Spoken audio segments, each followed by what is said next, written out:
Señores, como siempre, buenas noches, un gusto en estar ante ustedes. Hoy vamos a comentar algo que ayer escuché en la noticiero, yo creo que debe haber sido un noticiero, seguramente el de Hechos, que es el que yo más veo,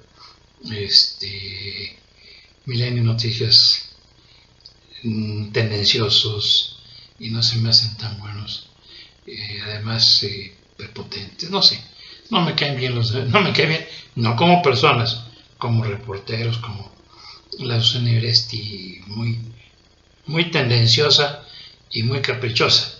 Está bien que esté guapa, pero no es para tanto, ¿no? Que le baje 3 rayitas a sus humos. El que la hace de perdonavidas ahí, Carlos Marín, creo, digo, la verdad, no, tipo sin gracia, sin muchas cosas, ¿no?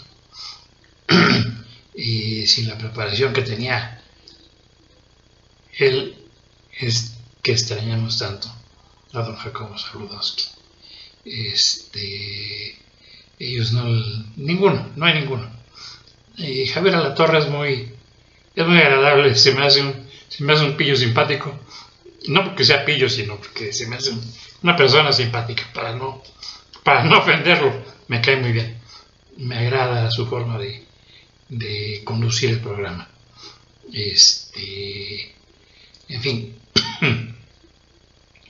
ayer no sé en dónde fue, entrevistaron, porque creo que no fue con Alatorre, segurísimo que no fue Alatorre.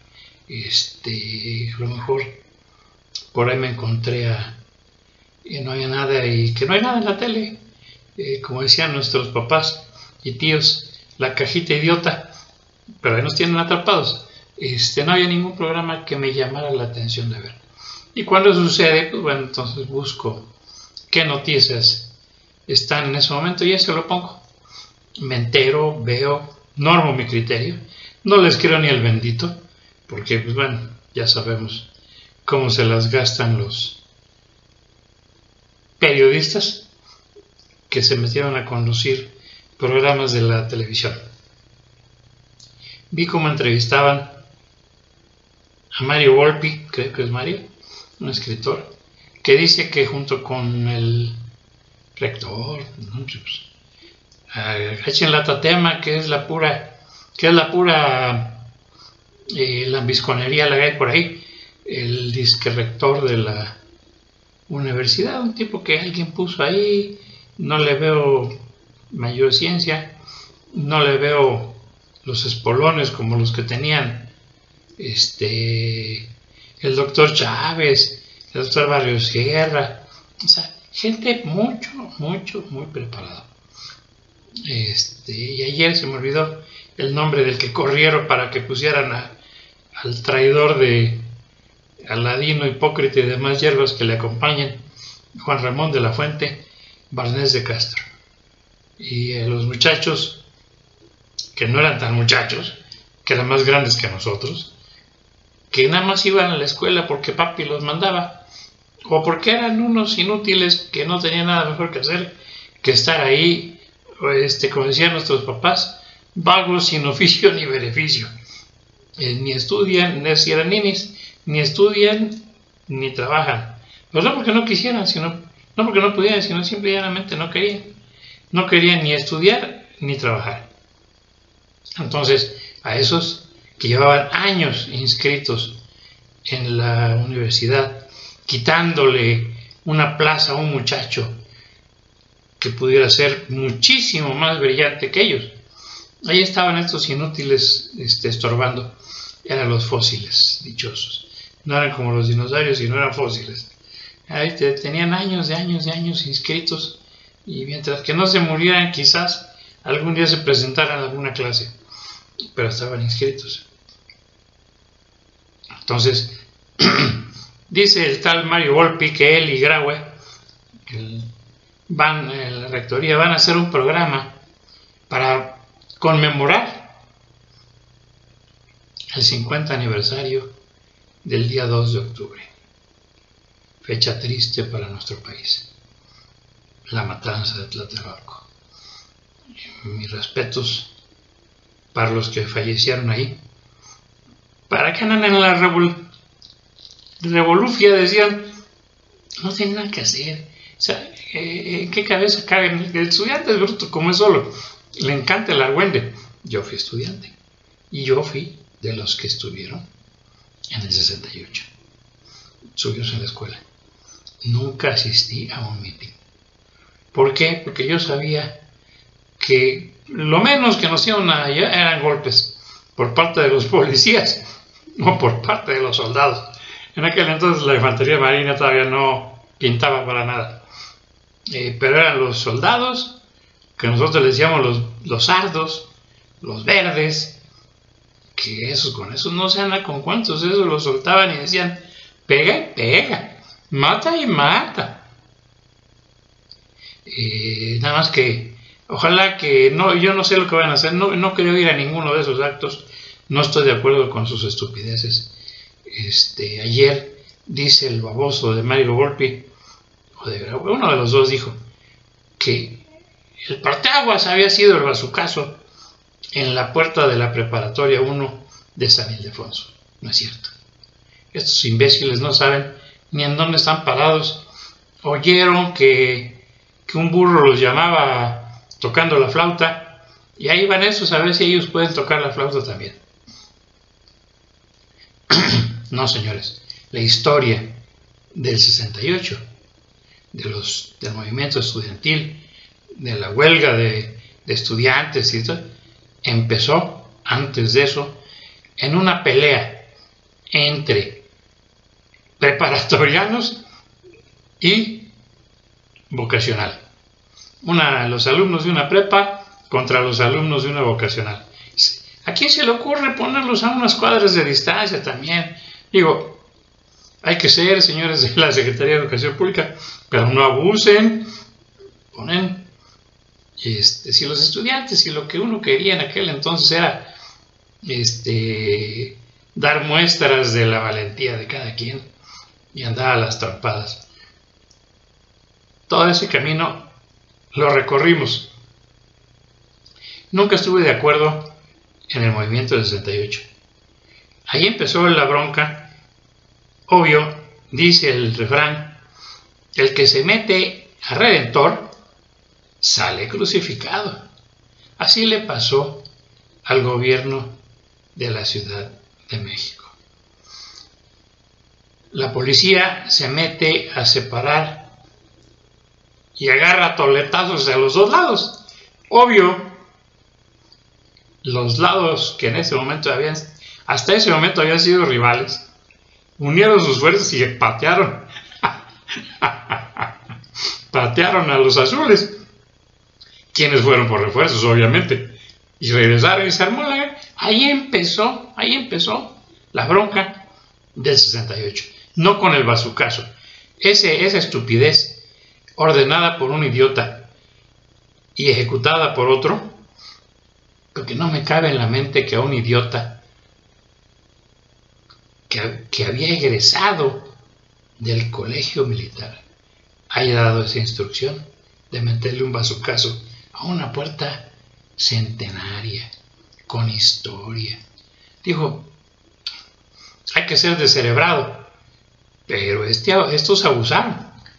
Obvio, los estudiantes se sintieron todavía más agredidos y empezaron la bronca. Se las cuento para que sepan, que no los mareen estos idiotas de ahí, de los que van a estar en ese comité.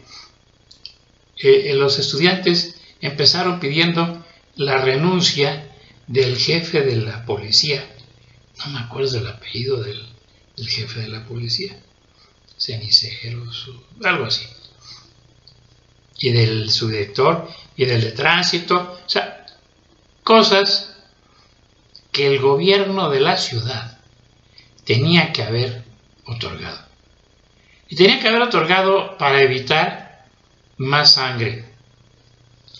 Pero no como un general que ya habían quitado al licenciado Ernesto P. Uruchurtu, quien había sido un excelente regente de la ciudad. Yo no viví, no me tocó vivir bajo su yugo, creo, y ni sé. Aquel entonces no estaba uno tan interesado en la política.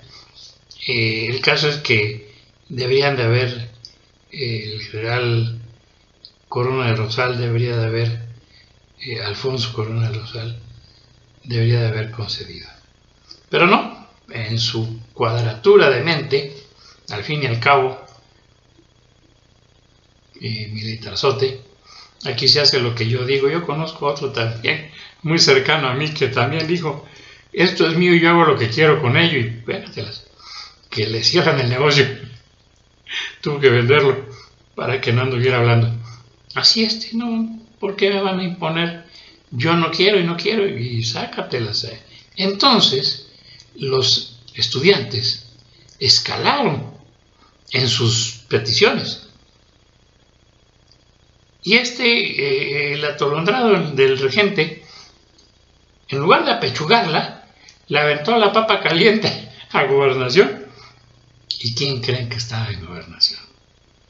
El genocida Luis Echeverría Álvarez, quien fue dejando hacer, pero ocultando a los soldados, y los apaleaban a los estudiantes.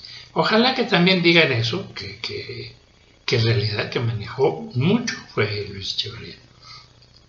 Pero también que digan que los estudiantes robaban, asaltaban, pintaban daños en propiedad ajena, incendiaban camiones, los secuestraban, los camiones. Eso de ser estudiante tiene sus cosas buenas, se divertía uno. Hicimos también nuestras tropelías, yo no digo que no. Nadie está exento como estudiante de no hacer alguna tropelía.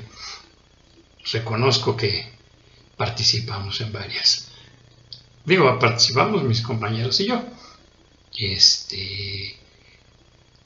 Nosotros estábamos en la escuela muy tranquilamente y fueron los del comité de huelga a ordenarnos, no pedirnos, a ordenarnos que nos sumáramos a su movimiento.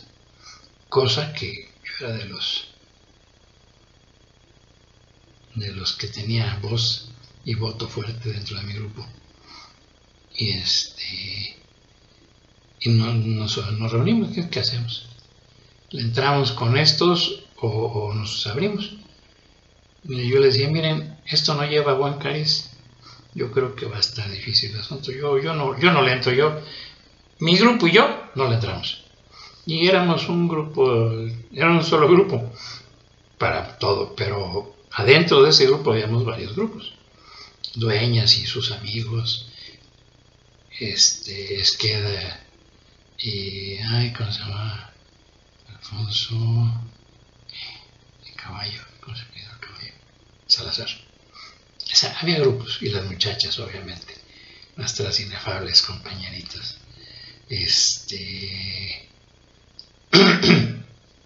Entonces decidimos que no íbamos a apoyarlos. Nosotros pagábamos para estudiar. Vamos a no exagerar, el 70% de los alumnos de nuestra escuela de Contaduría Pública del ITAM trabajábamos y estudiábamos. De ese 70, el 40 era por necesidad, el otro 30 éramos unos baquetones que trabajábamos para aprender. No teníamos la necesidad, pero bueno, nos convenía estudiar y así lo entendimos. Desde que entramos empezamos a trabajar en los despachos, que nos decían, yo les voy a pagar el 50% en efectivo y el 50% en conocimientos, y nos explotaban miserablemente, pero nos enseñaron a trabajar. Entonces, pues bueno, así las cosas. No asistimos. Nosotros declinamos la invitación y nos dijeron que teníamos que cerrar la escuela, porque si no iban a ir ellos, iban a regresar ellos con sus compañeritos, los porritos, y nos iban a paliar. Entonces tomamos clases extramuros, presentamos nuestros exámenes semestrales y después nos convino porque cuando regresamos después de la trifulca y de todo, dieron por terminado, o sea, hubo clases y todo, y se terminó el año. ¿Por qué? Porque empezaban a hacer el cambio del horario, del calendario, perdón, no del horario, del calendario escolar.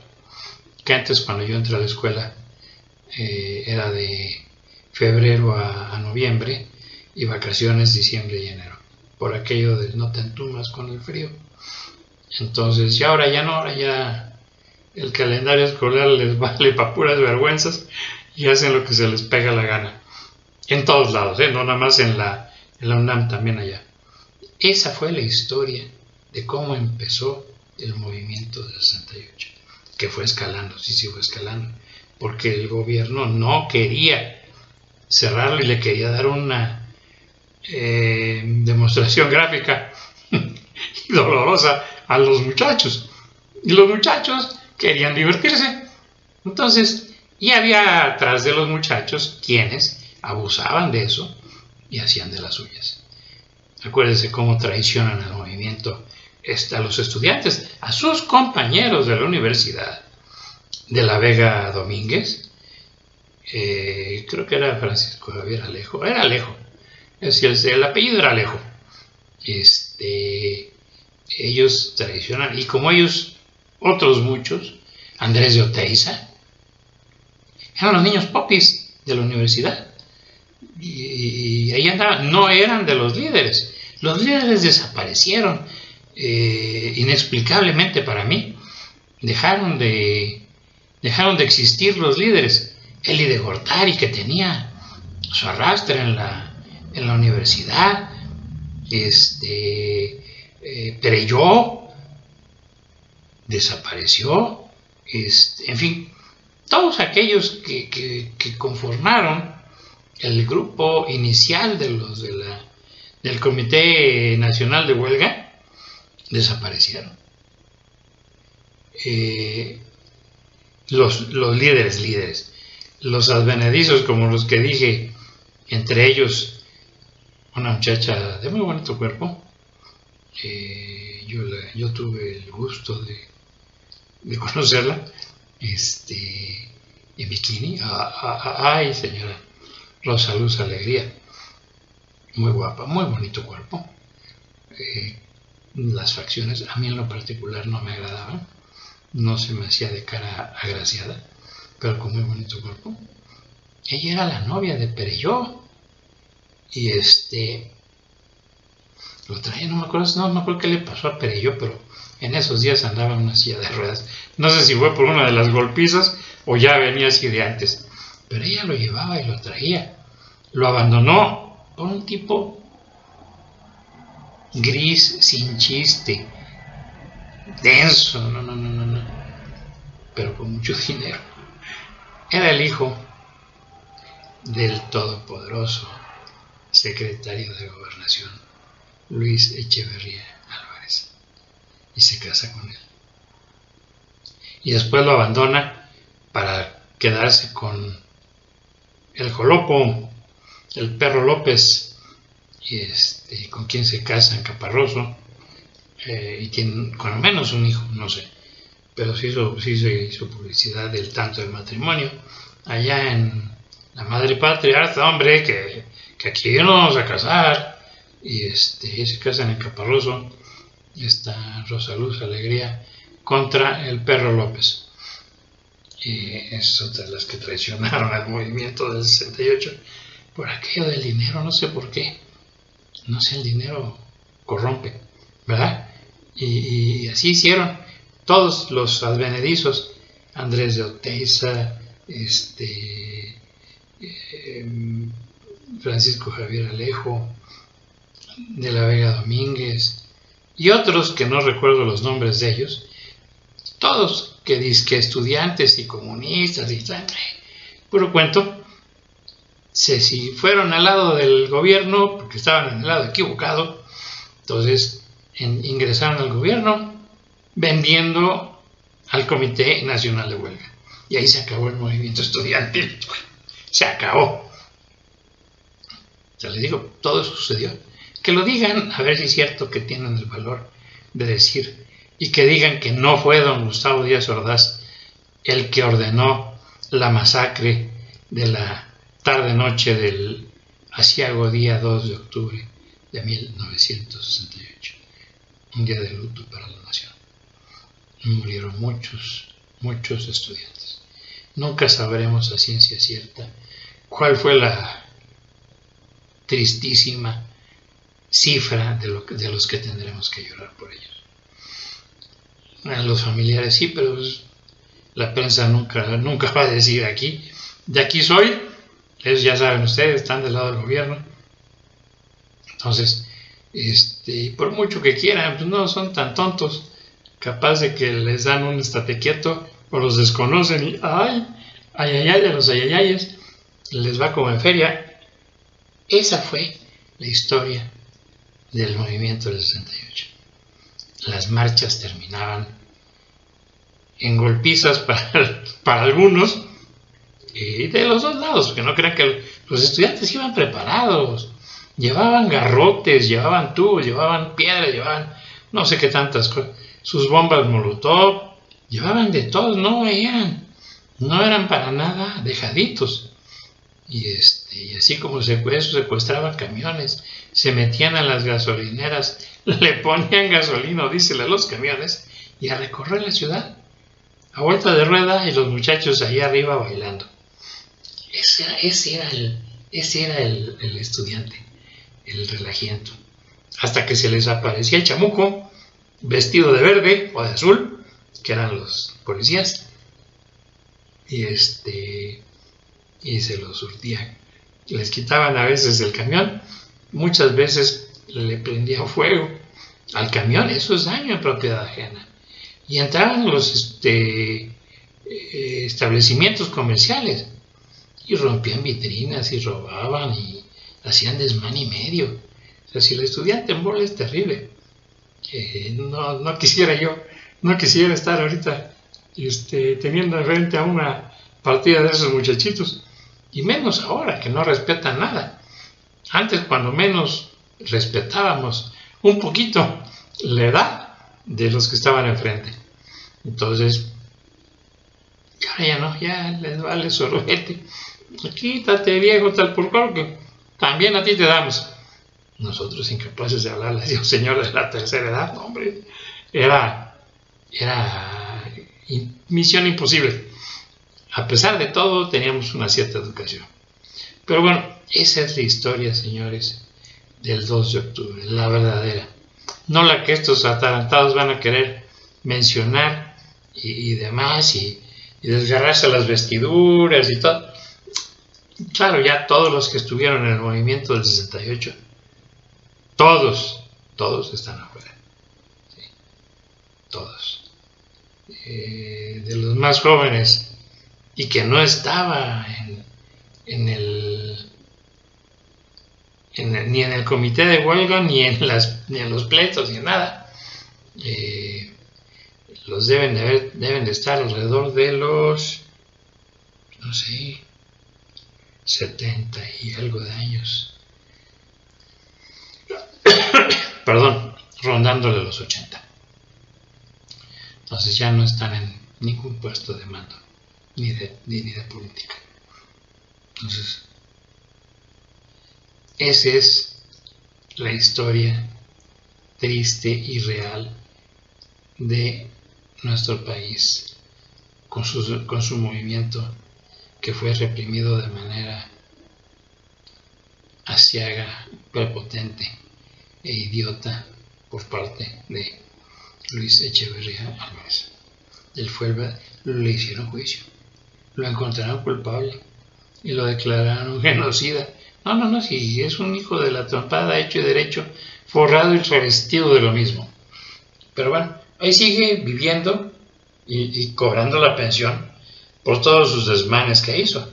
Que se acuerden, el 10 de junio, el Día de las Mulas, jueves de Corpus, 10 de junio del 71, que le costó la chamba al señor Alfonso, al que luego le apodaban Alconso, los amigos de él, y los no tan amigos, como nos enterábamos, ahí viene el Alconso, Alfonso Martínez Domínguez, un excelente político, que pues, aceptó la culpa.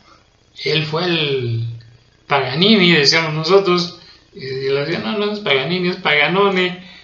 En fin, esa es la historia de casi lo que pasó en 1968 y sus alrededores. Señores, que tengan ustedes una excelente noche y que no los mareen estos tarados de Graue y de Volpi diciéndole babosadas acerca del movimiento del 68, que también los estudiantes tuvieron mucha culpa. Señores, que descansen ustedes, que pasen muy buena noche, hasta luego.